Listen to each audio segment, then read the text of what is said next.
Our next session explores a subject that gives books their unique magic, the power of images. Title Visual Stories, the Real and Importance of Images and Illustrations in Books. This panel will highlight how visuals enrich storytelling, complement words, and sometimes even speak louder than them. We are delighted to have with us Mr. Chirodeep Chaudhri, Ms. Kripa Bhatia, and Ms. Sucharita Sengupta Suri. The session will be guided by the accomplished journalist and author, Ms. Jane Borges. May I invite Ms. Yamini Kundetkar to introduce our distinguished panelists. Good afternoon, ladies and gentlemen. We do understand it's time for food, but we are getting enough food for thought, I'm sure. So with this, we come to the final concluding session of this noon. I'm absolutely thrilled and delighted to introduce the speakers of the upcoming session. Let me first begin with the gentleman here. Chirodeep Chaudhri, a luminary of the lens, if I may call him. Chirodeep Chaudhri is a deeply revered figure in the world of visual storytelling.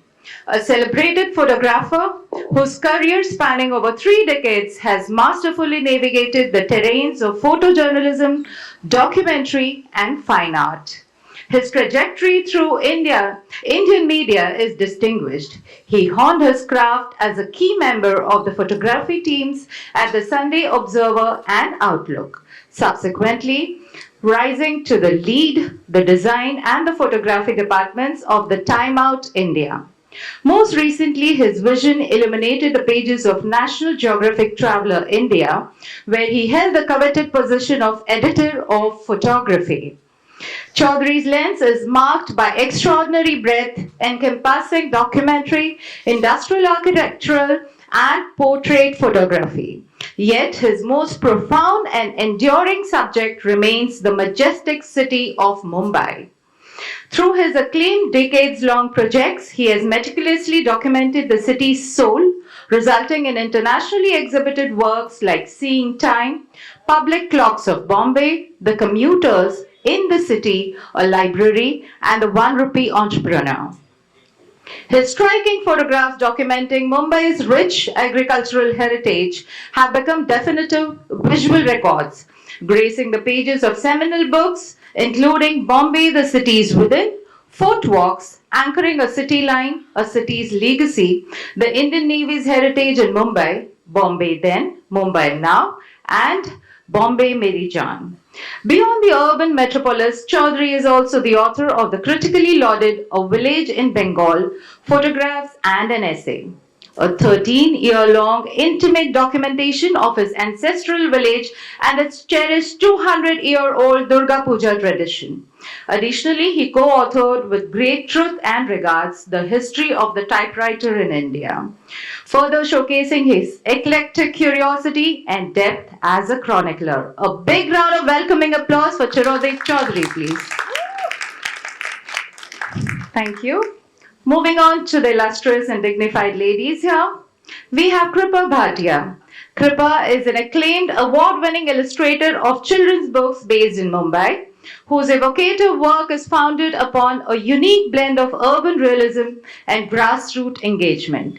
A distinguished fine art graduate from the prestigious Sir J.J. School of Art, she currently shares her expertise as a visiting faculty member of Ecole Institute Lab Mumbai. For Kripa, the distinction between life and art is seamless.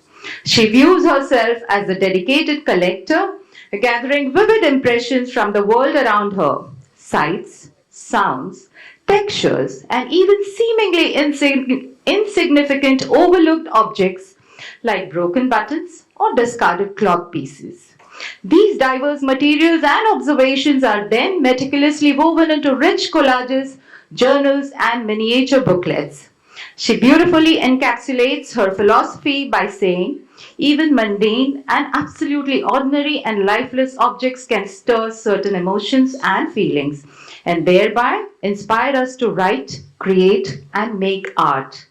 Kripa Bhatia's artistic output is a joyful celebration of keen observation, deep empathy, and the boundless magic found in the everyday art of making. Ladies and gentlemen, please welcome Kripa Bhatia.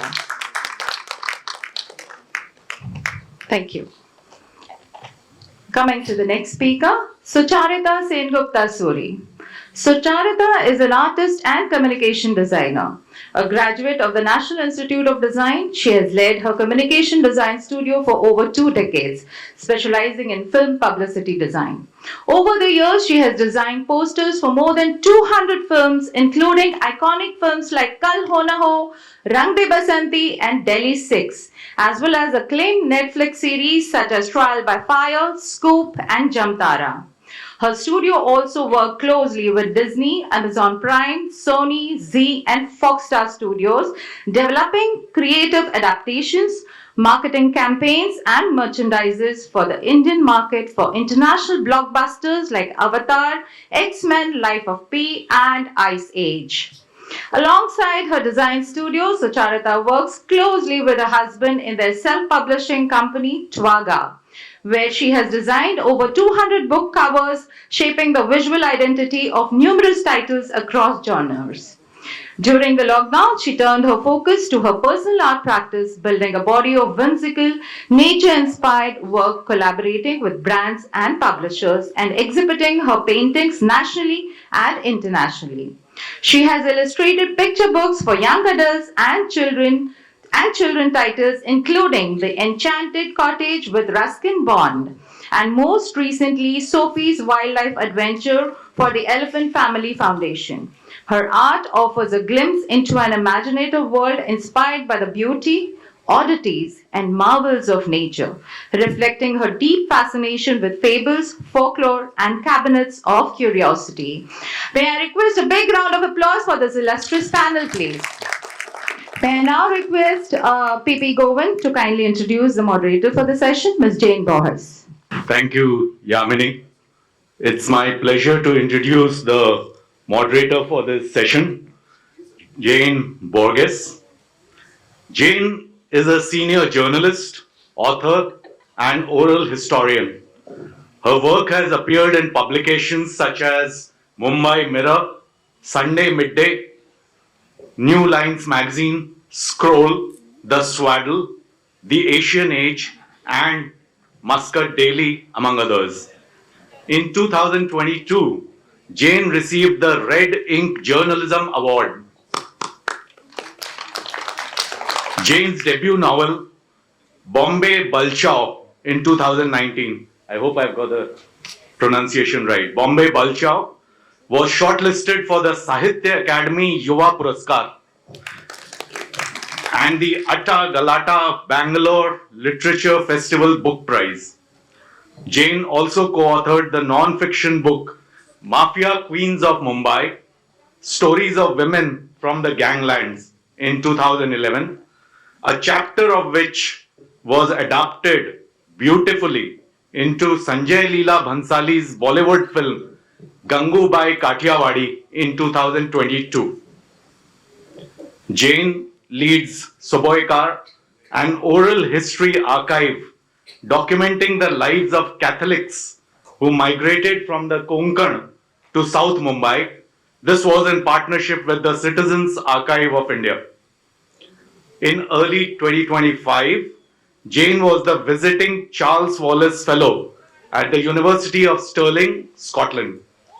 Jane's second novel, Mog Asundi, is scheduled for release in early 2026, and of course, we look forward to it, Jane. Jane lives in Mumbai.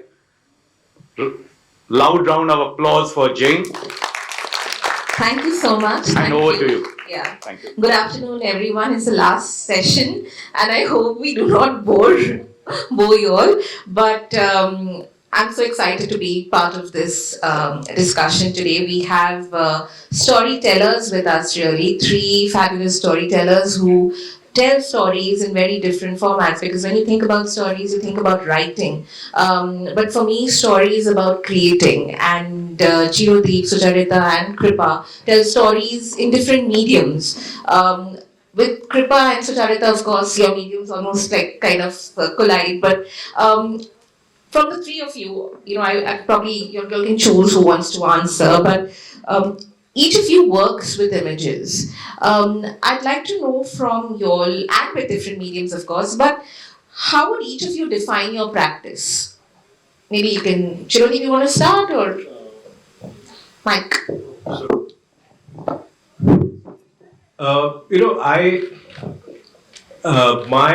My way of working is this very long drawn way of working, which most people are usually kind of thinking, how come this guy doesn't get bored?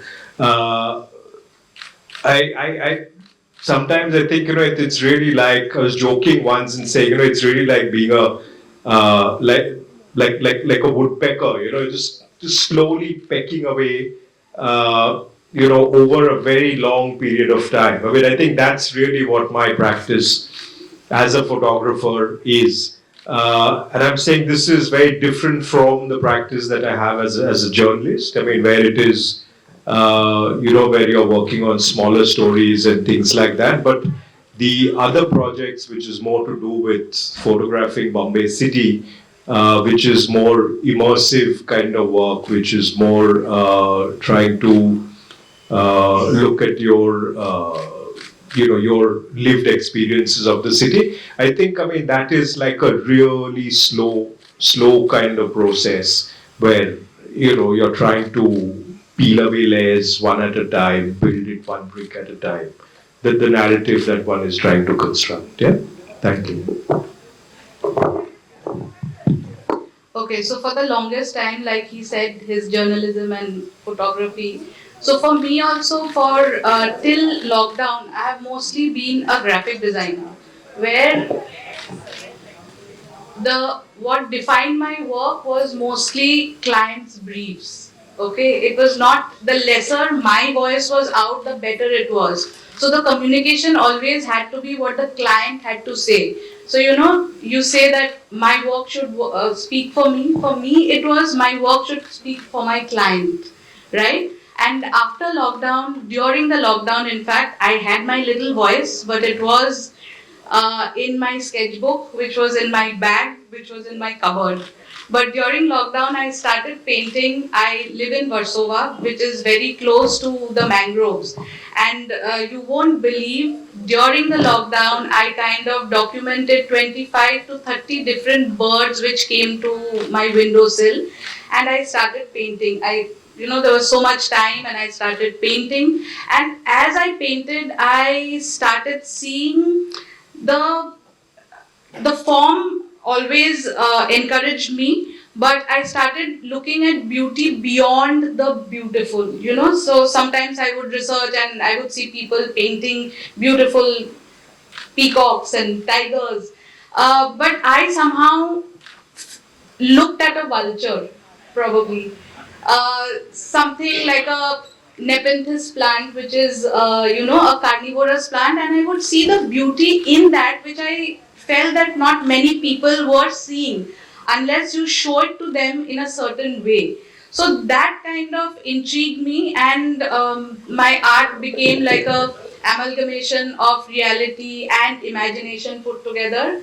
At the same time, I came across something called Cabinet of Curiosities. I don't know if many people are aware of it. In 17th and 18th century, in Europe, mostly wealthy people had this cupboard filled with odd stuff. It might be man-made or it could be natural. So it was more like a precursor, to museums. So when I started looking at that more, so it just opened a Pandora's box, and I just started diving into more. So that's how my work is right now. Mostly, it's a bit of both. Chirodeep, you will relate to the Cabinet of Curiosities. Completely. Yeah, my house is like full of curiosities. Kripa, please. Thank you, firstly, Thane Literature Festival. It's so wonderful to be here. Finally, something which is happening, in your neighborhood, and it's wonderful to be a part of this. And I wish the festival all the best. And thank you for the question, Jane, and reading our work and this beautiful panel. So for me, my work, what defines my work and my artistic practice is a deep-seated anger and resentment. I work with an NGO, closely with an NGO, where I helped them set up a community library a few years ago, and with the intention of making books, children's books, accessible to children everywhere. And when I visit the center, which is a CRC, which is Community Resource Center, I hear their stories. I'm with the children, and I see this disparity starkly blaring at us every day, especially this particular NGO, which is set up in this particular center, which is set up in Bharat Nagar, which is at the edge of BKC. And on one side, you have these glass buildings, these plush glass buildings, and then you have the Miti River that separates. On the other side is Bharat Nagar, and which is just at the edge, and so there is always a fear of encroachment and so on. And so when I work with the children in the center, I hear their stories, and I hear, when we speak to them is when you realize that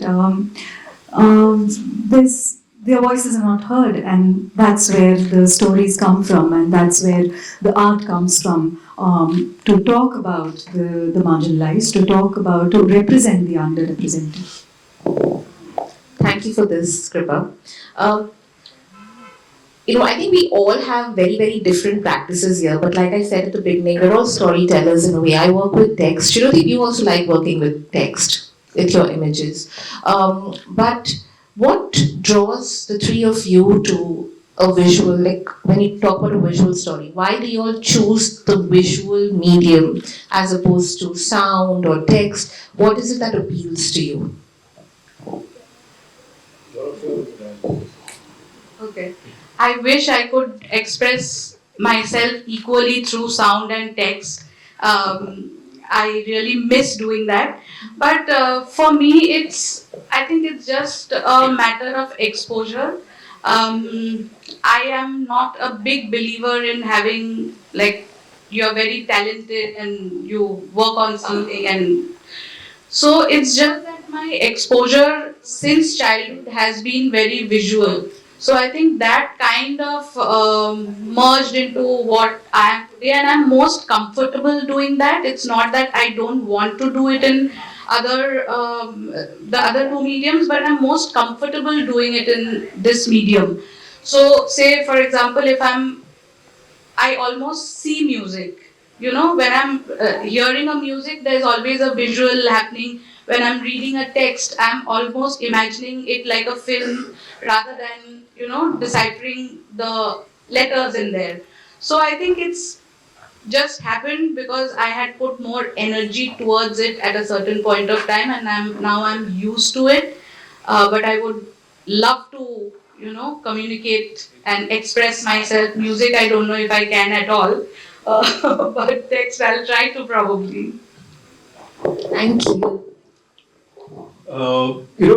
In my case, I mean, one of the things that very early in my career, one of the things that used to really irritate me was when I would hear people say, a picture speaks 1,000 words. And I think that's the biggest lie that is going around, okay?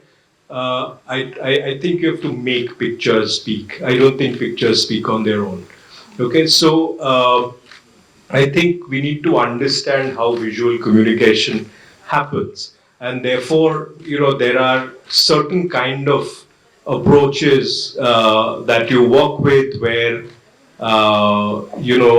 the visual can stand on its own.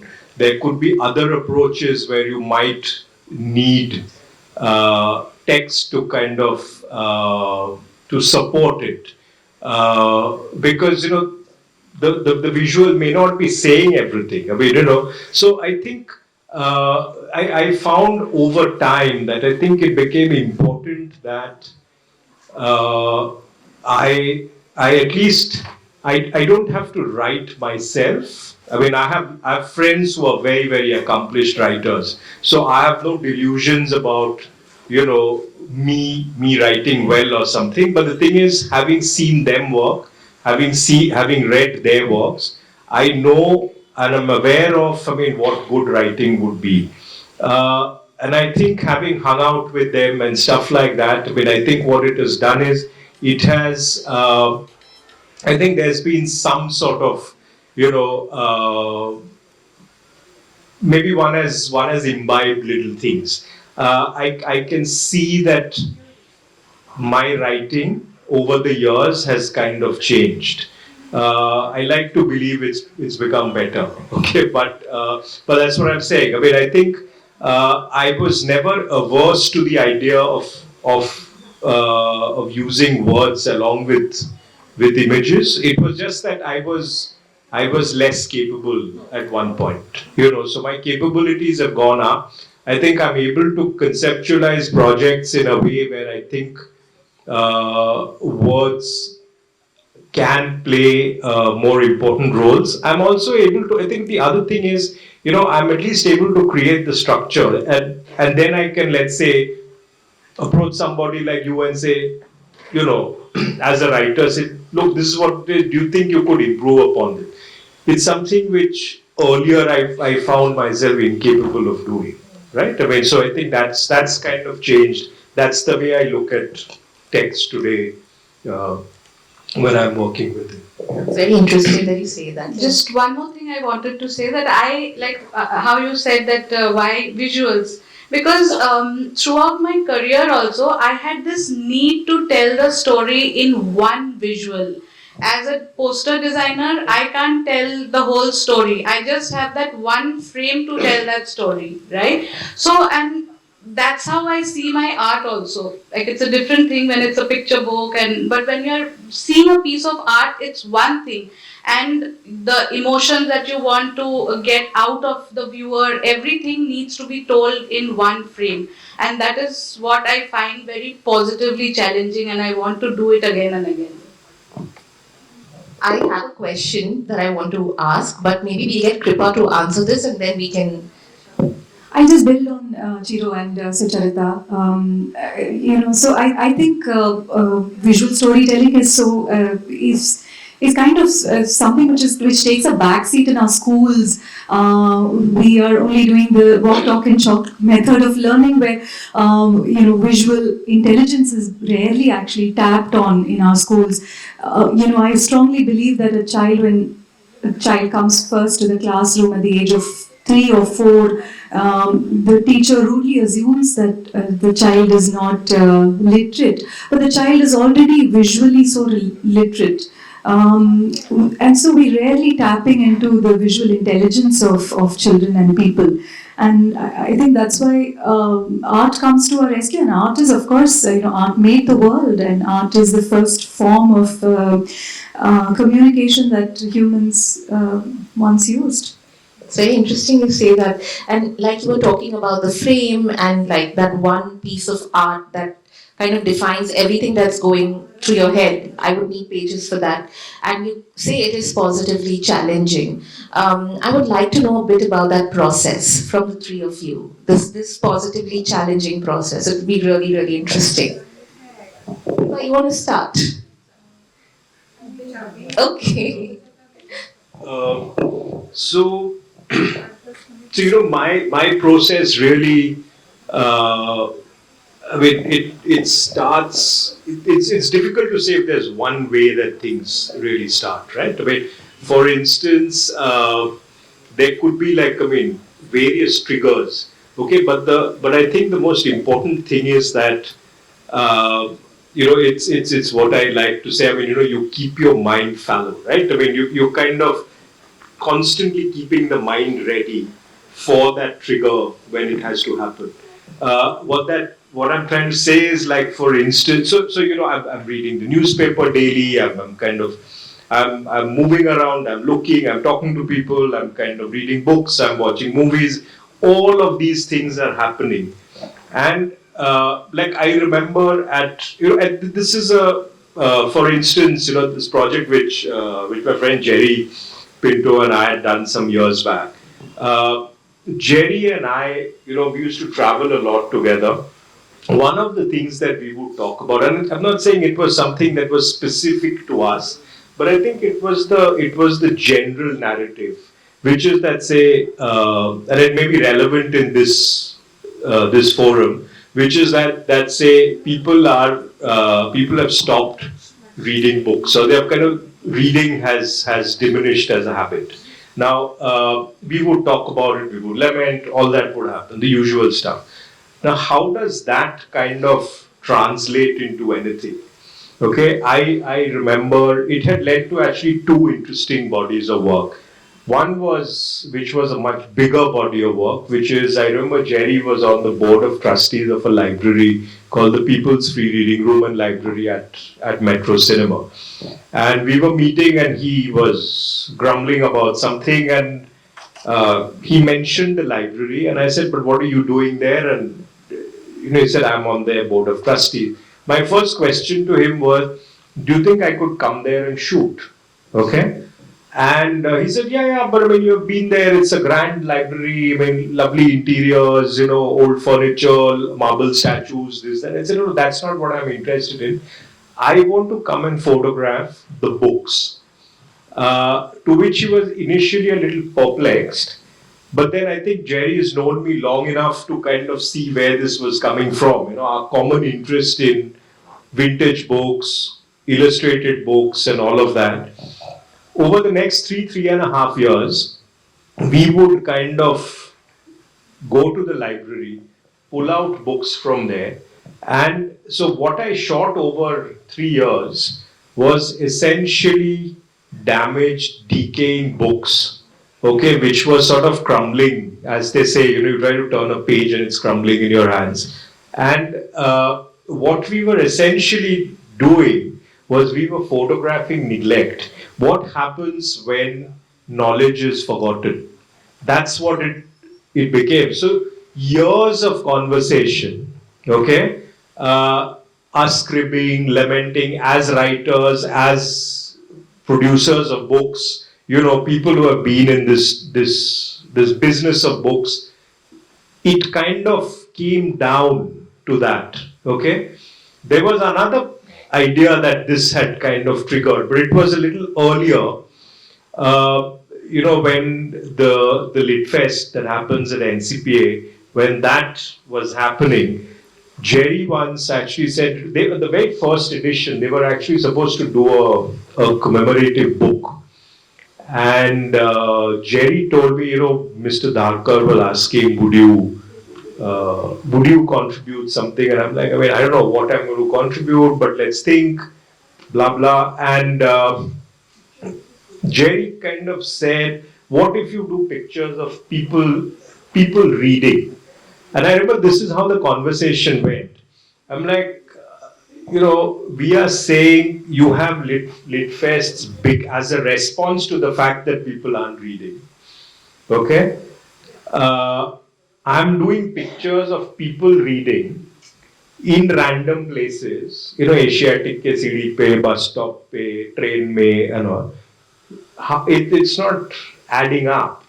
Okay? And so we let it be. And from there, the idea actually, it was playing in my head for a while, and from there it kind of grew. There's a statue near the GPO.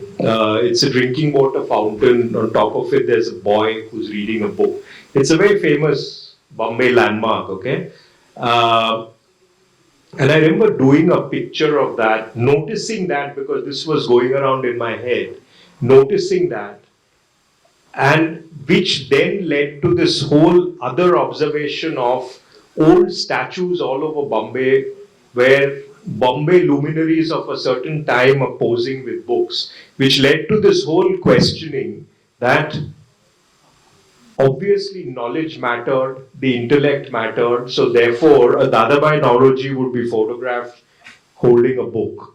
Various people like that at that period were photographed holding books. What would happen to statues of luminaries of today would they be posing with books or what would they be? So you see, this is how the mind is processing a very basic bit of information, which is what we all are kind of thinking about, which is the reading habit is dying. Okay, so I'm saying that's the way various ideas kind of could develop and, you know. Chirodeep, I think I have to invite you to Warsaw because now I think Bombay is filled with something what I called ugly beautification. These statues which pop up everywhere, which are an eyesore. There is one where there are two children reading books. Oh, Probably yeah, you yeah, should yeah, come and see Yeah, that. they're all over Bombay, by the Yes, way. You know, yes, you see that yes. all over Bombay. Yeah, in Thane as well. There's one in Thane as well. Yeah, two actually I've seen. And since you mentioned about photographing old books, I love doing that. I would go to, now they are called thrift stores, but basically Raddi Wala. Yeah. So I would love to go there and take out books and some artifacts. So talking about visuals, I like picking up things which has a story. So I picked up this little frame which was handmade by somebody. It had a picture of a couple getting married and it was very nicely hand cut. And when I turned it around, it said that it was a gift. Somebody handmade it and gifted that to the couple who was getting married. So that one visual, seeing that, I could just put myself back into whenever it was 1970s or whatever time, and it just transformed me back to that time. And I thought of all different things that would have been in the mind of the creator as well as somebody who has received it. So I think that is the power of visual, where I just had to just look at that and it transported me back to when it was made. Thank you. I also think that systems don't happen by chance, and systems are actually created, especially when this kind of systematic something like this has happened, a neglect like this has happened, and then you have children in these communities and places who have been kept away deliberately. We speak about right of reading for every child. And we talk about right to knowledge, but to exercise that right, do they really have that sort of access? Majority of the children don't have that access, and that's why when we complain that children are not reading, the problem is about accessibility. That on one hand you have neglect, and on the other hand there is hunger for reading, but it's not being bridged. Yeah. Would you like to say something about your process, Kripa? I think my process also is kind of building on this. It's kind of situational in a way. I'm looking at what is currently also happening in the world. If we look at artists and how artists are responding to situations that they are put into. I follow this one artist called Sliman Mansoor, who's a Palestinian artist, and so in one of his interviews, he says that he decided that he's not going to use any art supplies that is coming from Israel, and which leaves him with really nothing. And so he uses mud and water, which is the land and water of Palestine. And so I think artists are also responding to situations that they are put into. Art is not only about creation; it is also about resistance. That's beautifully put. What I find very common in the three of you, the thread that runs across your works, is the city. I don't know if it's a very conscious decision to create or reimagine the cities that you inhabit. For, I think, even you're Thane based, right? Kripa's no Thane, Mumbai based, yeah, sorry. So for Chirodeep, because we call Thane and another city two cities, like you have your leg in one city and the other. But like you were talking, you've done so much documentation around the city. Kripa, your illustrations also, the city reflects very strongly. And with you, like when you started painting, For it me, was it was actually the opposite. The lack of nature is what yes, pushed me to do that. yeah, and to find those that thing within the city, that anomaly or the thing that you were missing. Is it very conscious to, or is it very natural to, as artists, as storytellers, to talk about things that and spaces that you occupy? So I think, for me now, I think looking at Bombay is a very conscious decision. Okay, when I started out, I mean, it was more. I live in the city, so I mean, it's the easier thing to photograph. I mean, as opposed to I might like Calcutta a lot, but I mean, I'm not living there, so I wasn't getting opportunities to photograph Calcutta. But I think what I've realized over time, and I think this is most crucial as far as I'm concerned, which is that I think this is the city that I'm able to read the best. Okay, it's the city that I mean, if I look at cities as a network of information, okay, and you are, I mean, I get out of the house, catch a train, go into town, do whatever. I'm bombarded with information from the time I step out. Okay, and what of those information, what of those bits am I latching on to? It depends again on my mental makeup, my interests, I mean, all of that. So all four of us might set out from the same place, but we would respond to it differently. So now, for me, I think I'm not interested in kind of photographing other cities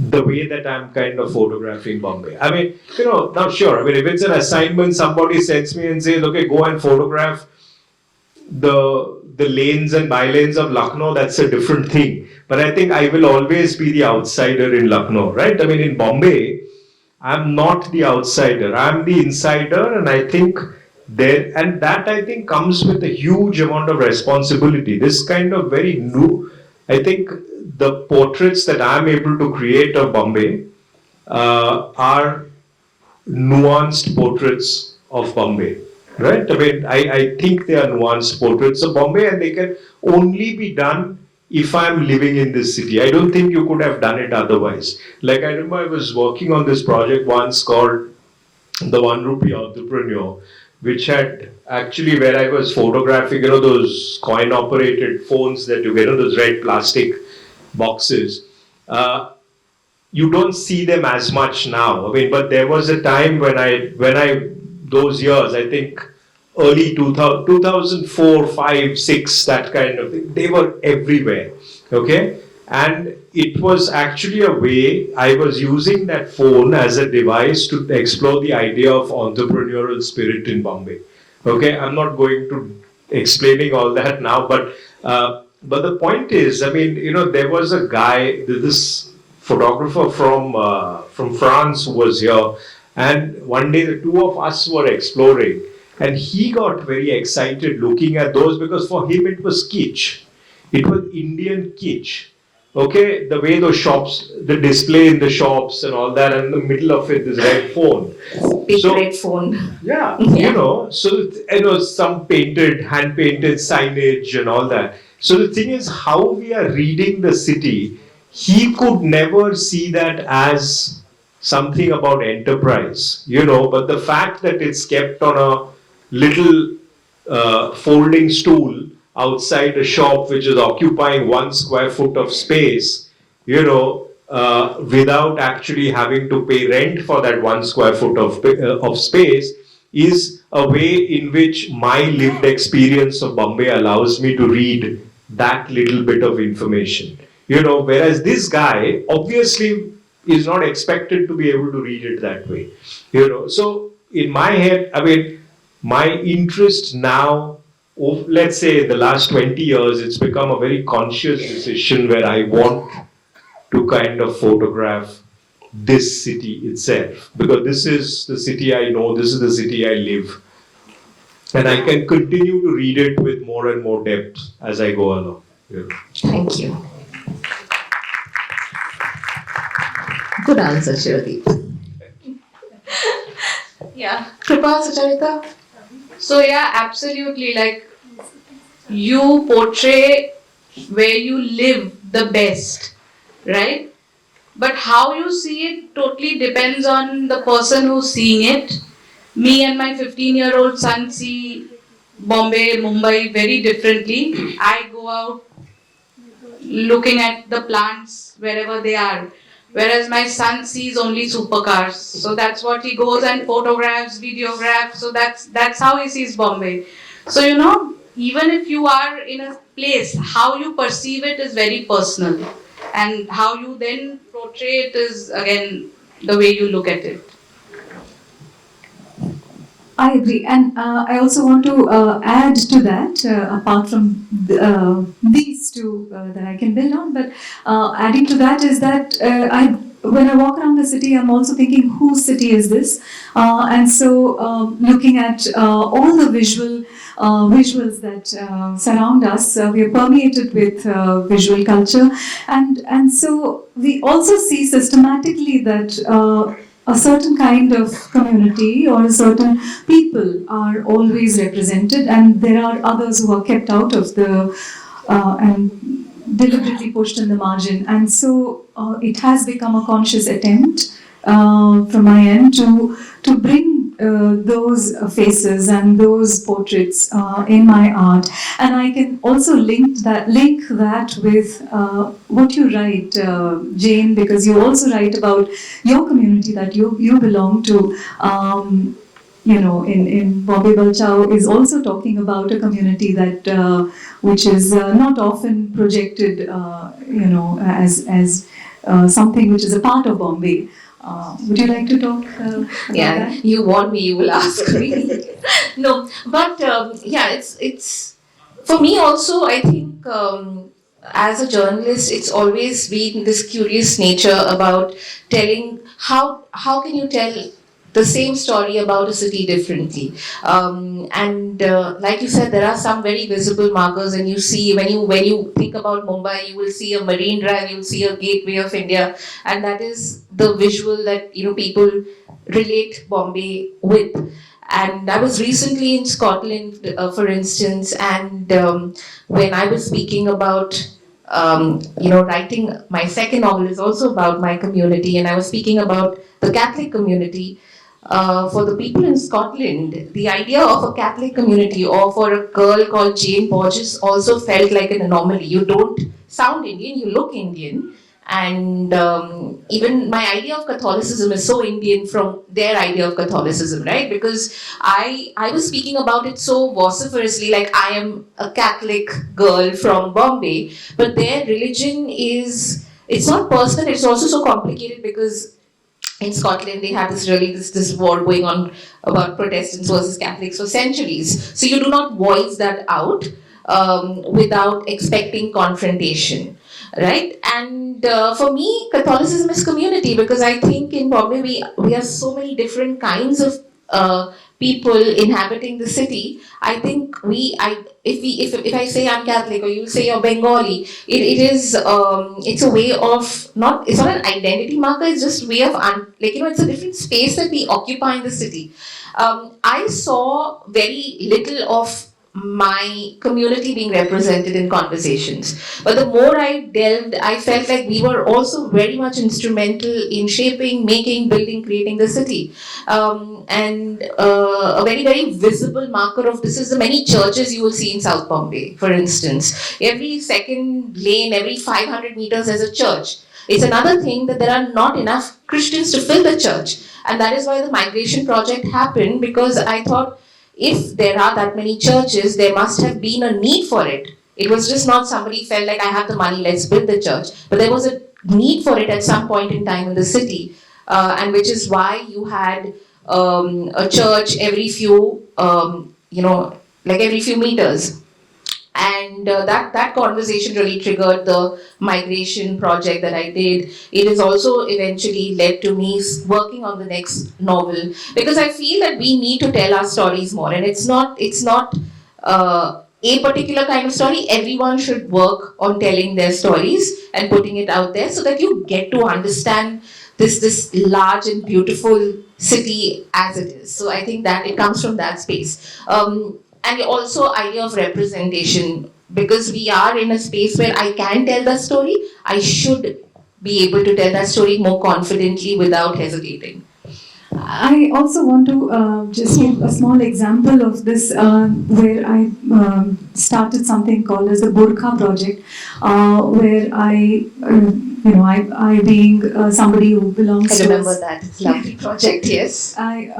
So my identity is something that, of an upper caste, upper class woman from Bombay, and then when I wear a burqa and I travel the length and breadth of the city, what do I experience, and so on one level I feel anonymous because I'm completely masking myself, and on another level there's also fear, and fear of that you will not be identified, and what if something happens to you and nobody knows what, you will just perish without being identified, and also there is fear of going to certain places, and so that became a project where I become the story that I'm telling. Fascinating. I think we have about 5-10 minutes, is it? Do we have time? No, we don't have time. But okay, let's throw the panel discussion to the audience. Do you all have some questions that you'd like to ask? Yeah? Yeah. Has there any incidents where you have had a conflict between the visual part of it and the text part of it? Like, I am a JJ8 myself, advertising photographer. At times when I shoot and I want to speak about it at length, I fail words because I feel my visual should speak. Have you all experienced something similar because you all are into visual storytelling? I'll tell you what the kind of challenge that one, because when I used to work in the newspapers, it's what she kind of mentioned about, when you're designing a poster, that one poster has to do everything. Okay, so it was a bit like that for us as newspaper photographers, where if there's an event happening, let's say the Women's World Cup is happening, forget everything else that's happened, you need to have that picture of Jemima crying. Okay, now the problem there, I think, is that I think it's too reductive. Okay, and I understand the requirement of that in certain kind of spaces, like in a newspaper, because the page is like real estate, and I think that's kind of valuable for whatever reason, dubious or otherwise. I'm saying that I can't say that you need to publish 5 photographs. It cannot happen. It's a futile battle. However, in the kind of work that I choose to do, I'm kind of trying to figure from time to time, what kind of, what's the balance between image and text. I don't think I do any project where, the text is, that there's too much of text in a way, because I think as a photographer, I'm also kind of attuned to kind of saying, no, I still need to make the visuals kind of communicate, but I'm also aware as to where's the shortfall. You understand what I'm saying? So I'm not saying that there's never a conflict as such, but I think it's about knowing as to how do you create that balance between the two things. I think that's absolutely crucial.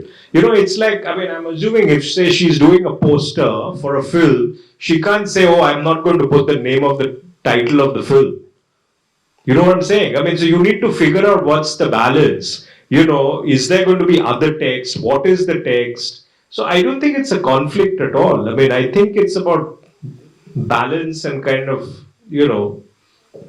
Yes, I agree with that completely, and I have understood that better very lately when I am working as an artist as well, where I'm doing my personal work and not just client work, where sometimes I used to get very frustrated that in this poster they would say that make this big, make this title bigger, this name should show, and so I was like, everything is there, so why do you need that?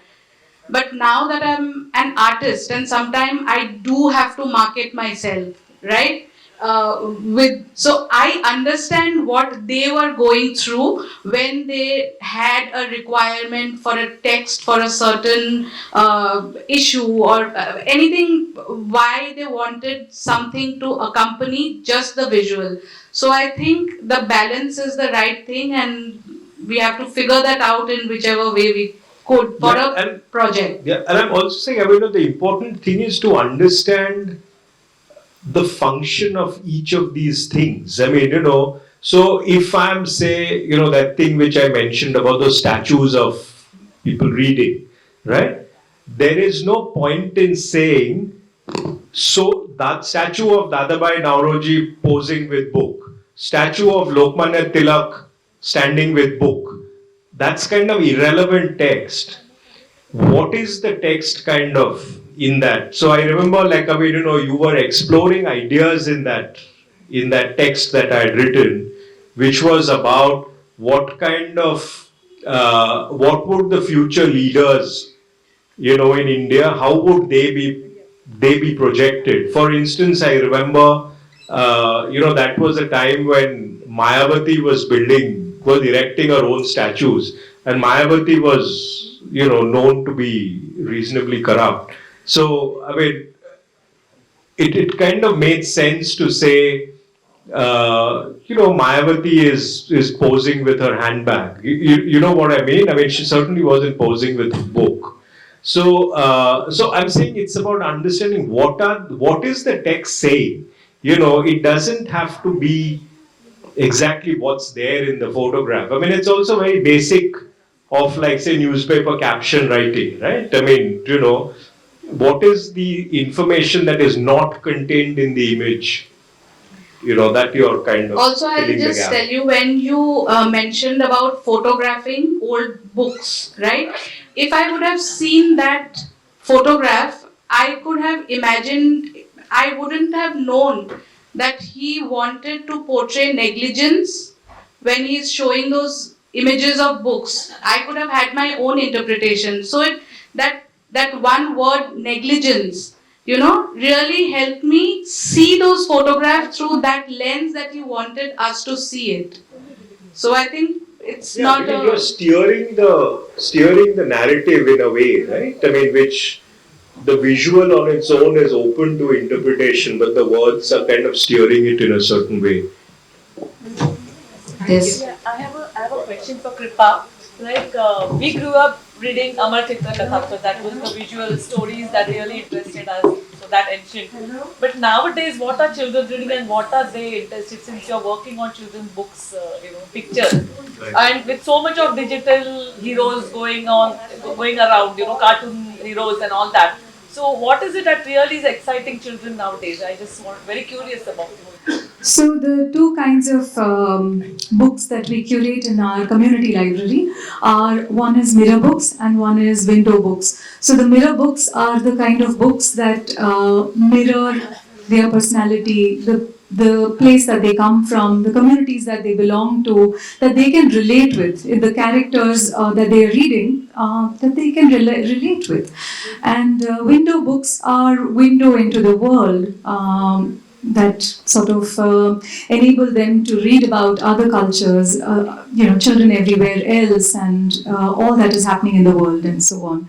And so these are the two kinds of books that we are consciously bringing in, and of course diverse range of books. When we are talking about mythology, there's several narratives that need to be brought into. Especially, we also tend to see that when books get donated to community libraries, this word donation itself is problematic, because someone is on a higher position when they are giving, and so they tend to sort of discard a lot of their unused books. And most of these books happen to be Amar Chitra Kathas and one sort of religious text. So, so then it's now a conscious attempt to not take books that are pre-loved, but curate and bring in a diverse range of books that are talking about alternate histories, histories written by tribals, feminist histories, and so on. But when you're looking at, like portraying the reality to them, then what about the fantasy? Because they're anyway living in that reality, right? So where does the fantasy thing come for the children, for children to- That's exactly what I'm saying. So window books provide that fantasy where they're looking out into the window that kind of enables them to imagine. So yeah, it has to be a balance of both. It just cannot be one category of books. And that can only happen when there are people from different backgrounds curating the books and writing the books as well. Thank you. Thank you so much, audience, for making this a very interactive session. I'd like to thank Mr. Chirodeep Chaudhri, Ms. Kripa Bhatia, Ms. Sucharita Sengupta Suri for such an insightful discussion on the role and importance of images and illustrations in books. Your perspectives have shown us how visuals and depth and meaning to stories. Our gratitude to Ms. Jane Borges for steering the conversation so gracefully. I'd like to call upon stage Dr. Sujata Jadhav, PP Vikram Mane, Rotarian Yashpal and Anita Mewati, President Samir Limaye, Convener Atul Bide.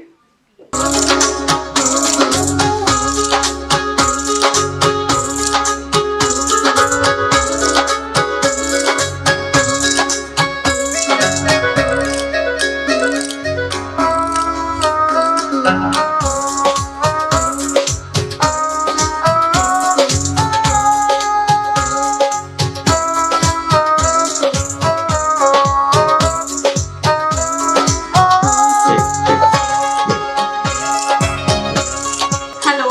So I would like to mention one thing over here. Yeah. So such a wonderful and gifted artist we have over here, and I would like to mention this. My career has started because of Mr. Chirodeep. We fondly call him Chiro, and it's like 18 years back he had interviewed me, and I'm really grateful to him because I'm here today. So thank you so very much.